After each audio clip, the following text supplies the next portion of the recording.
og danggit nga isda mga idol kuha na ko pagpanagat. So ningdong kasi ako ang backyard area sa akong gulayan mga idol. So nanguha ko diha og kamunggay ug alugbati. So mas nindot nang gining naatay kamunggay sa atong backyard mga idol, mga gulay-gulay kay mas dali ra ta kay mokuha og gusto ta mga mangutan. So na ko sibuyas dia mga idol. So butangan nato na sibuyas dia mga idol. Ang ato ang ginataan nga bakasi with isda nga danggit nasay tangkong mga idol. So remix na lang gulay na sa backyard area. So mo na diha ang backyard sa area na mga idol. So naay kamunggay. So kanang kamunggay mga idol tambal na mga idol. So naay alugbati. So man ay nakanindot mga idol kung natay gulay sa atong palibot. So nag-ad-ad na gud diha og lamas way dugay-dugay. So para mas lami ang imuhang kinabuhi mga idol kung naay lamasas kinabuhi mga lamason na dayon nagkupos ko ana sa kinagud na kong lubi para may atong igata. So when ay dugay-dugay ako nang gisala diha ang ato ang gikupos nga kinagud nga lubi kay ato na nang halo sa ato ang ginataan.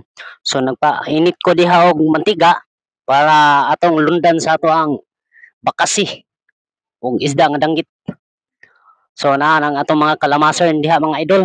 So kompleto na mga ingredients na to para mas malami ang lamas sa imong kinabuhi. So ana kiniinit ng mantika so ato nang lunod automatic ng atong bakasi nga ganataan ang ato ang pagluto ana mga idol. So ay dugay-dugay mga goy. So ato nang karon ang mikos-mikos dayon giyab-an nato sa espeso kayo nga puno. Espeso pa kayo sa paghigugma nimo niya pero pagkamuna na gibiyaan ra day kaniya. Oh hahay.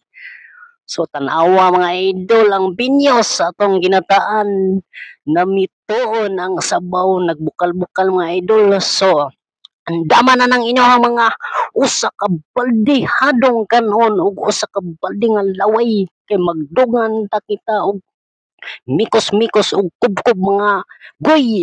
Butangan dayon nato gulay pang pakulis sa buhay.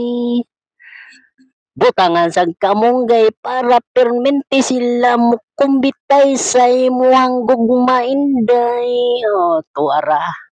So nganong niabot na matado murag gibati na ko gutom sa akong luto ba. So tara mga idol. Iandam na ninyong bagong bahaw diya o bagong dinungaga. Ug usa ka balding laway kay magdungan tag mikos-mikos. Ato na yung sugdan og mikos-mikos.